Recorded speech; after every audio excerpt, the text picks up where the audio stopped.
بسم اللہ الرحمن الرحیم لا اقسم بیوم القیامہ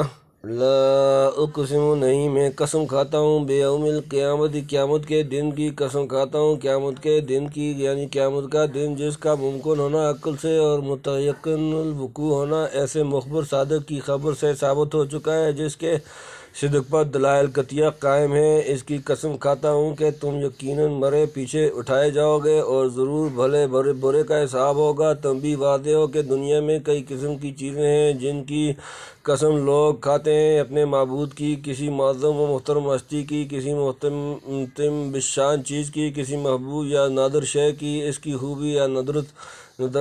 جتانے کے لیے، جیسے کہتے ہیں کہ فلاں کی قسمت کی قسم کھائیے۔ پھر بلغاء یہ بھی رعایت کرتے ہیں کہ مقسم بھی مقسم علیہ کے مناسب ہو۔ یہ ضروری نہیں کہ ہر جگہ مقسم بھی کو مقسم علیہ کے لیے شاید ہی گردانا جائے، جیسے ذوق نے کہا ہے اتنا ہوں تیری تیغ کا شرمندہ احساں، سر میرا تیرے سر کی قسم اٹھ نہیں سکتا، یہاں اپنے سر کی نہ اٹھ سکنے پر محبوب کے سر کی قسم کھانا کس قدر موزوں ہے۔ شریعت حقہ نے غیر اللہ کی قسم کھانا بندوں کے لیے حرام کر دیا، لیکن اللہ تعالیٰ کی شان بندوں سے جداگانہ ہے، وہ اپنے غیر کی قسم کھاتا ہے، اور عموماً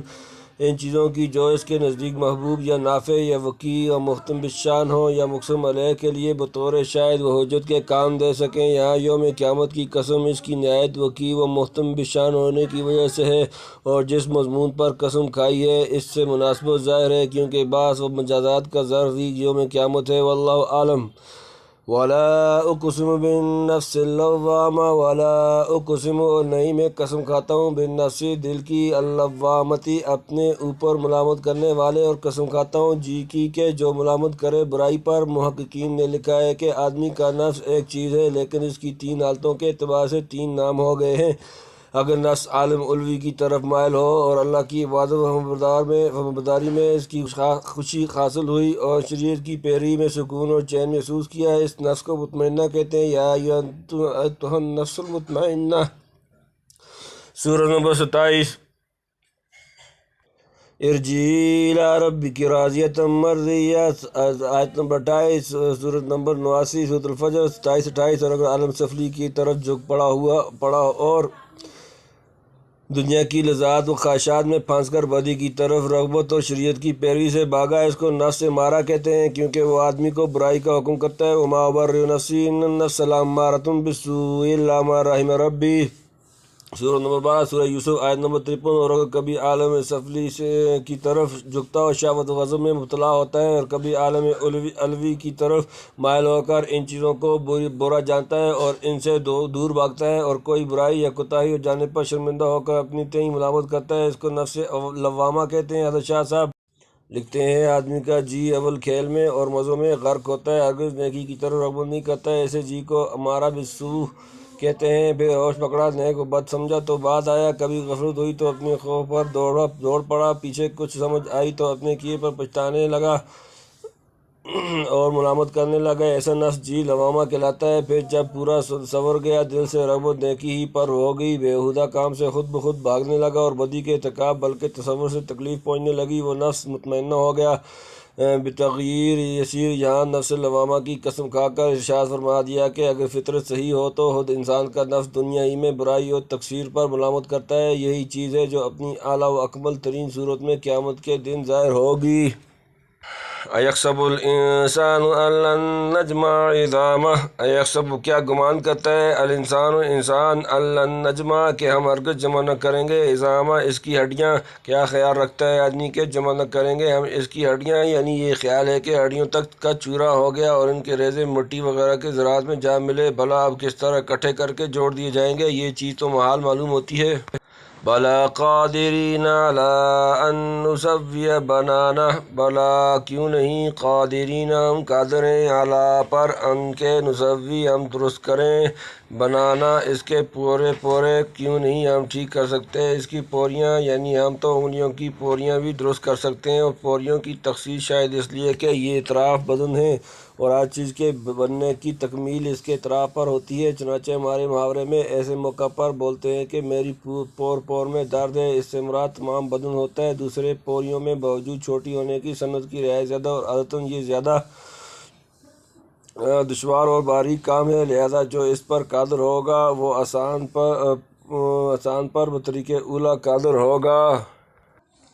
بل یرید الانسان لیفجر امامہ، بلکہ یرید چاہتا ہے انسان لیفجر کہ گناہ کرتا رہے، امامہ اپنے آگے کو بھی، بلکہ چاہتا ہے آدمی کہ ڈٹائی کرے اس کے سامنے۔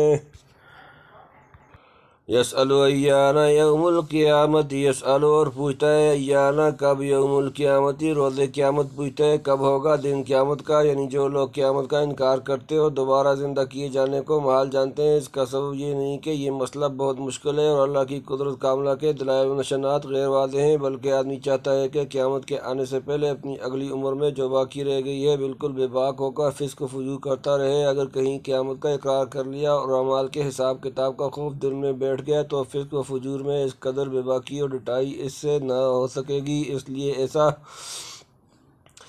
لیے ایسا خیال دل میں آنے ہی نہیں دیتا جس سے عیش و منغص ہو اور لذت میں خلل پیدا پڑے، بلکہ استہزاء و طعنت اور سینہ زوری سے سوال کرتا ہے کہ ہاں صاحب، وہ آپ کی قیامت کب آئے گی؟ اگر واقعی آنے والی ہے تو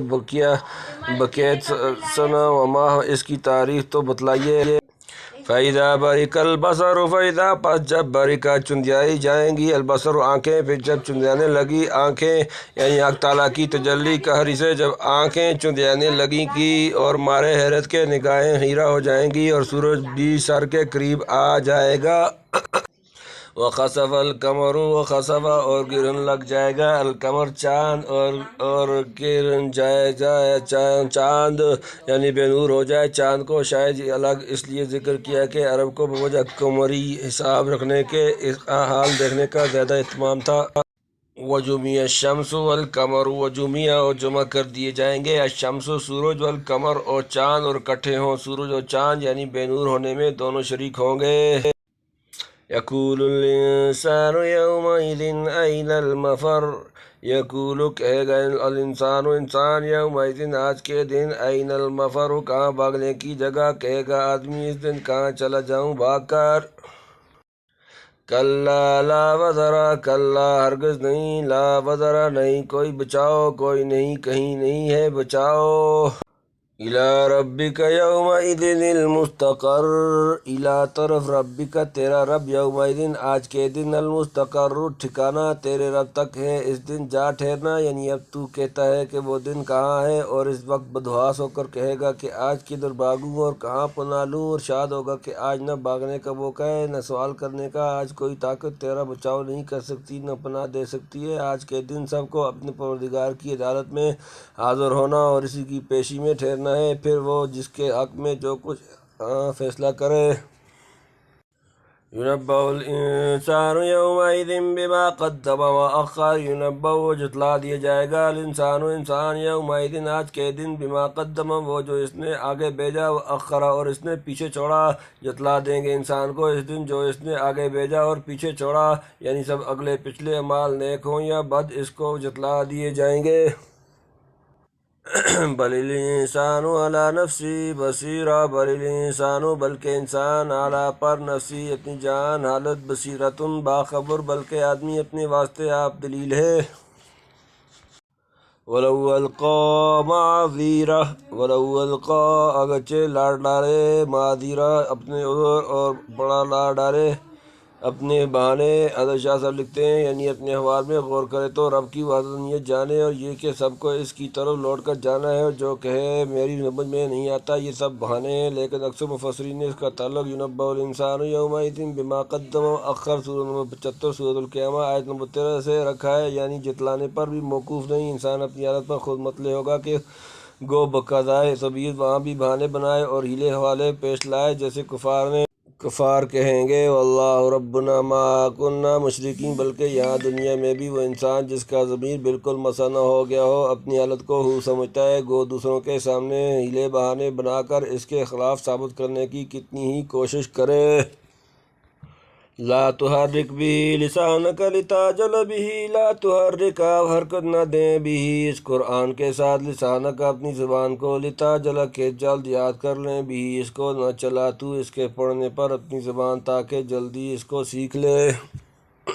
ان علینا جمعہ و قرآنہ، ان بے شک علینا ہم پر ہمارے ذمہ جمع ہو اس کا جمع کرنا، و قرآنہ اور اس کا پڑھنا، اور وہ تو ہمارے ذمہ ہے اس کو جمع رکھنا تیرے سینے میں اور پڑھنا تیری زبان سے۔ فَإِذَا قَرَأْنَاهُ فَاتَّبِعْ قُرْآنَهُ، فَإِذَا پس جب قرأناہ ہم اسے پڑھیں، فَاتَّبِعْ تو آپ پیروی کریں، قرآنَهُ اس کے پڑھنے کی، پھر جب ہم پڑھنے لگیں تو پڑھنے لگے فرشتے کی زبانی تو ساتھ رہے اس کے پڑھنے کے۔ ثم ان علینا بیان، ثم ان پھر بے شک علینا ہم پر ہمارے ذمہ بیان ہو اس کا بیان، پھر مقرر ہمارا ذمہ ہے اس کو کھول کر بتلانا۔ شروع ہے جس وقت حضرت جبرائیل علیہ السلام اللہ کی طرف سے قرآن لاتے، ان پر پڑھنے کے ساتھ حضرت صلی اللہ علیہ وسلم بھی دل میں پڑھتے جاتے تاکہ جلد اس یاد کر لیں اور سیکھ لیں، مبادا جبرائیل چلے جائیں اور وہی پوری طرح محفوظ نہ ہو سکے، مگر اس صورت میں آپ صلی اللہ علیہ وسلم کو سخت مشقت ہوتی تھی جب تک پہلا لفظ کہیں اگلا سننے میں نہ آتا اور سمجھنے میں بھی ظاہر ہے دقت پیش آتی ہوگی۔ اس پر اللہ تعالیٰ نے فرمایا کہ اس وقت پڑھنے اور زبان ہلانے کی حاجت نہیں، ہمتاً متوجہ ہو کر سننا ہی چاہیے، یہ فکر مت کرو کہ یاد نہیں رہے گا پھر کیسے پڑھوں گا اور لوگوں کو کس طرح سناؤں گا، اس کا تمہارے سینے میں حرف بحرف جمع کر دینا اور تمہاری زبان سے پڑھوانا ہمارے ذمہ ہے۔ جبرائیل جس وقت ہماری طرف سے پڑھیں آپ صلی اللہ علیہ وسلم تو خاموشی سے سنتے رہیے، آگے اس کا یاد کرانا اور اس کے علوم و معارف کا تمہارے اوپر کھولنا اور تمہاری زبان سے دوسروں تک پہنچانا ہے، ان سب باتوں کے ہم ذمہ دار ہیں۔ اس کے بعد حضور صلی اللہ علیہ وسلم نے جبرائیل کے ساتھ ساتھ پڑھنا ترک کر دیا، یہ بھی ایک معجزہ ہوا کہ ساری وحی سنتے رہے، اس وقت زبان سے ایک لفظ نہ دہرایا، لیکن فرشتے کے جانے کے بعد پوری وحی لفظ بلفظ کامل ترتیب کے ساتھ بدون ایک زبر زیر کے تبدیلی کے فر سنا دی اور سمجھا دی۔ یہ اس دنیا میں ایک چھوٹا سا نمونہ ہوا۔ يُنَبَّأُ الْإِنسَانُ يَوْمَئِذٍ بِمَا قَدَّمَ وَأَخَّرَ، سورۃ نمبر 75، سورۃ القیامہ آیت نمبر 13 کا، یعنی جس طرح اللہ تعالیٰ اس پر قادر ہے کہ اپنی وحی فرشتے کے چلے جانے کے بعد پوری ترتیب کے ساتھ ہر بار بدون ادنیٰ فرد و گزارش کے اپنے پیغمبر کے سینے میں جمع کر دے، کیا اس پر قادر نہیں کہ بندوں کہ اگلے پچھلے اعمال جن میں سے بعض کو کرنے والا بھی بھول گیا ہوگا سب جمع کر کے ایک وقت میں سامنے کر دے اور ان کو خوب طرح یاد دلائے، اور اسی طرح ہڈیوں کے منتشر ذرات کو سب جگہ سے اکٹھا کر کے ٹھیک پہلی ترتیب کو اثر وجود عطا فرما دے، بے شک وہ اس پر اور اس سے کہیں زیادہ پر قادر ہے۔ کلا بل تحبون العاجلہ، کلا ہرگز نہیں، بلکہ تحبون تم محبت رکھتے ہو، العاجلۃ جلدی کو، کوئی نہیں پر تم چاہتے ہو جو جلد، وتذرون الآخرۃ، وتذرون تم چھوڑ دیتے ہو، الآخرۃ آخرت اور چھوڑتے ہو جو دیر میں آئے، یعنی تمہارا قیامت وغیرہ سے انکار کرنا ہرگز کسی دلیل صحیح پر مبنی نہیں، بلکہ دنیا میں انحماق اس کا سبب ہے۔ دنیا چونکہ نقد اور جلد ملنے والی چیز ہے، اسی کو تم چاہتے ہو اور آخرت کو ادھار سمجھ کر چھوڑتے ہو کہ اس کے ملنے میں ابھی دیر ہے۔ انسان کی طبیعت میں جلد بازی داخل ہے، خلق الانسان من عجل، سورۃ نمبر 21، سورۃ الانبیاء آیت نمبر 37۔ فرق اتنا ہے کہ نیک لوگ پسندیدہ چیزوں کے حاصل کرنے میں جلدی کرتے ہیں، جس کی ایک مثال ابھی لا تحرک بہ لسانک لتعجل بہ،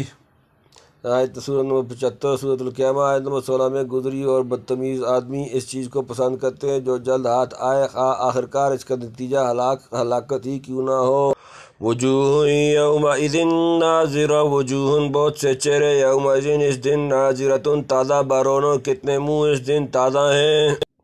الی ربها ناظرتن، الی طرف ربها اپنا رب، ناظرتن دیکھتے اپنے رب کی طرف، دیکھنے والے۔ یہ آخرت کا بیان ہوا، یعنی مومنین کے چہرے اس روز تر و تازہ اور حشاش بشاش ہوں گے، اور ان کی آنکھیں محبوب حقیقی کے دیدار مبارک سے روشن ہوں گی۔ قرآن کریم اور احادیث متواترہ سے یقینی طور پر معلوم ہو چکا ہے کہ آخرت میں اللہ تعالیٰ کا دیدار ہوگا۔ گمراہ لوگ اس کے منکر ہیں، کیونکہ یہ دولت ان کے نصیب میں نہیں۔ اللہم لا تحرمنا من هذه النعمہ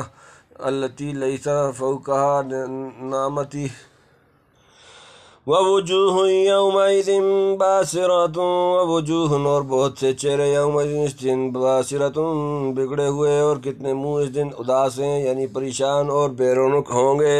تظن ان یفعل بها فاقرہ، تظن خیال کرتے ہوں گے ان کے یفعل کیا جائے گا بها ان سے، فاقرۃ کم و توڑنے والا، خیال کرتے ہیں ان پر وہ آئے جس سے ٹوٹے کمر، یعنی یقین رکھتے ہیں کہ اب وہ معاملہ ہونے والا ہے اور وہ عذاب بھگتنا ہے جو بالکل ہی کمر توڑ دے گا۔ کلا اذا بلغت التراقی، کلا ہاں ہاں، اذا بلغت جب پہنچ جائے، التراقی اصلی تک، ہرگز نہیں، جس وقت جہاں پہنچے بانس تک، یعنی آخرت کو ہرگز دور مت سمجھو۔ اس سفر آخرت کی پہلی منزل تو موت ہے جو بالکل قریب ہے، یہیں سے باقی منزلیں طے کرتے ہوئے آخری ٹھکانے پر جا پہنچو گے۔ گویا ہر آدمی کی موت اس کے حق میں بڑی قیامت کا ایک چھوٹا سا نمونہ ہے۔ جہاں مریض کی روح سمٹ کر ہنسلی تک پہنچی اور سانس الگ میں رکنے لگی، سمجھو کہ سفر آخرت شروع ہو گیا۔ وکیل من راق، وکیل اور کہا جائے گا من کون، راکن جھاڑ پھونک کرنے والا، اور لوگ کہیں کون ہے جھاڑنے والا۔ ایسی مایوسی کے وقت طبیبوں اور ڈاکٹروں کی کچھ نہیں چلتی۔ جب لوگ ظاہری علاج اور تدبیر سے عاجز آ جاتے ہیں تو جھاڑ پھونک اور تعویذ گرنوں کی سوچتی ہے۔ کہتے ہیں کہ میاں کوئی ایسا شخص ہے جو جھاڑ پھونک کر کے اس کو مرنے سے بچا لے، اور بعض سلف نے کہا کہ من راق فرشتوں کا کلام ہے جو ملک الموت کے ساتھ روح قبض کرنے کے وقت آتے ہیں، آپس میں پوچھتے ہیں کہ کون اس مردے کی روح کو لے جائے گا۔ رحمت کے فرشتے یہ عذاب کے اس تقدیر پر راق رقی سے مشتق ہو گیا، جس کے معنی اوپر چڑھنے کے ہیں، رقیہ سے نہ ہوگا جو افسوس کے معنی میں ہے۔ وَظَنَّ أَنَّهُ الْفِرَاقُ، وَظَنَّ اور وہ گمان کرے، انہو کہ یہ الفراق جدائی، اور وہ سمجھا کہ اب آیا وقت جدائی کا، یعنی مرنے والا سمجھ چکا کہ تمام عزیز و قارب اور محبوب و مالوف چیزوں سے اب اس کو جدا ہونا ہے، یا یہ مطلب کہ روح بدن سے جدا ہونے والی ہے۔ وَالْتَفَّتِ السَّاقُ بِالسَّاقِ، وَالْتَفَّتِ اور لپٹ جائے، السَّاقُ ایک پنڈلی، بِالسَّاقِ دوسری پنڈلی سے، اور لپٹ گئی پنڈلی پر پنڈلی، یعنی بعض اوقات سکرات موت کی سختی سے ایک پنڈلی دوسری پنڈلی سے لپٹ جاتی ہے۔ نیز نیچے کے بدن سے روح کا تعلق منقطع ہونے کے بعد پنڈلیوں کا ہلانا اور ایک دوسرے سے جدا رکھنا اس کے اختیار میں نہیں رہتا، اس لیے ایک پنڈلی دوسری پر بے اختیار جا گرتی ہے۔ اور بعض سلف نے کہا کہ عرب کے محاورات میں ساق کنایا ہے سخت مصیبت سے، تو آیت کا ترجمہ یوں کیا جائے گا کہ ملی ایک سختی دوسری سختی کے ساتھ، کیونکہ مرنے والے کو اس وقت وہ دو سختیاں پیش آتی ہیں۔ پہلی سختی تو یہی دنیا سے جانا، مال اسباب اہل و عیال جاہ و حشم سب کو چھوڑنا، دشمنوں کی خوشی متانہ زنی اور دوستوں کے رنج و غم کا خیال آنا، اور دوسری اس سے بڑی قبر اور آخرت کے احوال کی ہے جس کی کیفیت بیان میں نہیں آ سکتی۔ اِلیٰ ربک یومئذ المساق، اِلیٰ طرف ربک اپنا رب، یومئذ اس دن، المساق چلنا تیرے رب کی طرف ہے، اس دن کھینچ کر چلا جانا، یعنی سفر آخرت کی ابتدا یہاں سے۔ گویا بندہ اپنے رب کی طرف کھنچنا شروع ہوا، مگر افسوس اپنی غفلت و ماقت سے کوئی سامان سفر کا پہلے سے درست نہ کیا، نہ اتنے بڑے سفر کے لیے کوئی توشہ ساتھ لیا۔ فلا صدق ولا صلی، فلا صدق نہ اس نے تصدیق کی، ولا صلی نہ اس نے نماز پڑھی، پھر نہ یقین لایا اور نہ نماز پڑھی۔ ولیکن کذب وتولی، ولیکن اور لیکن، بلکہ کذب جھٹلایا، وتولی اور منہ موڑا، پھر جھٹلایا اور منہ موڑا۔ ثم ذهب إلى أهله يتمطى ثم ذهب پھر چلا گیا إلى طرف أهلی اپنے گھر والے يتمطى اکڑتا پھر گیا اپنے گھر کو اکڑتا ہوا، یعنی بجائے سچا سمجھنے اور یقین لانے کے پیغمبروں کو جھوٹا بتلاتا رہا، اور بجائے نماز پڑھنے اور مالک کی طرف متوجہ ہونے کے ہمیشہ ادھر سے منہ موڑ کر چلا۔ نہ صرف یہی بلکہ اپنی بدبختی پر اتراتا اور اڑاتا ہوا اپنے متعلقین کے پاس جاتا تھا، گویا کوئی بہت بڑی بہادری اور ہنرمندی کا کام کر کے آ رہا ہے۔ اولا لک فاولا اولا لک افسوس تجھ پر، فاولا پس افسوس، خرابی تیری خرابی پر خرابی تیری۔ ثم اولا لک فاولا ثم پھر اولا لک افسوس تجھ پر، فاولا پھر افسوس، پھر خرابی تیری خرابی پر خرابی تیری، یعنی او بدبخت و بدبخت، اب تیری کم بختی آئی ایک مرتبہ نہیں کئی مرتبہ، اب تیرے لیے خرابی پر خرابی اور تباہی پر تباہی ہے، تجھ سے بڑھ کر اللہ کی نئی نئی سزاؤں کا مستحق اور کون ہوگا۔ تنبیہ، شاید اول خرابی یقین نہ لانے اور نماز نہ پڑھنے پر، دوسری اس سے بڑھ کر جھٹلانے اور منہ موڑنے پر، تیسری اور چوتھی ان دونوں امور میں سے ہر ایک کو قابل فخر سمجھنے پر ہو، جس کی طرف ثم ذهب إلى أهله يتمطى میں اشارہ ہے۔ واللہ عالم۔ ایحسب الانسان ان یترک سدی، ایحسب کیا وہ گمان کرتا ہے، الانسان انسان، ان یترک کہ وہ چھوڑ دیا جائے گا، سدی مہمل، یوں ہی کیا خیال رکھتا ہے آدمی کہ چھوڑ رہا رہے گا بے قید، یعنی کیا آدمی یہ سمجھتا ہے کہ اس کو یوں ہی مہمل چھوڑ دیا جائے گا اور امر نہیں کہ کوئی قید اس پر نہ ہوگی یا میرے پیچھے اٹھایا نہ جائے گا اور سب نیک و بد کا حساب نہ لیں گے۔ علم یکن نطفۃ من منی یمنا، علم یکن کیا نہ تھا، نطفۃ نطفہ، من منی منی کا سے، یمنا ٹپکایا گیا، بھلا نہ تھا وہ ایک بوند منی کی جو ٹپکی، یعنی عورت کے رحم میں۔ ثم کان علقۃ فخلق فسوی، ثم کان پھر وہ ہوا علقۃ جمع ہوا خون، فخلق پھر اس نے اسے پیدا کیا، فسوی پھر اسے درست کیا، پھر تھا لہو جمع ہوا پھر اس نے بنایا اور ٹھیک کر اٹھایا۔ فجعل منہ الزوجین الذکر والانثی، فجعل پھر بنائے منہ اس سے الزوجین دو جوڑے قسمیں، الذکر والانثی عورت، پھر کیا اس میں جوڑا نر اور مادہ۔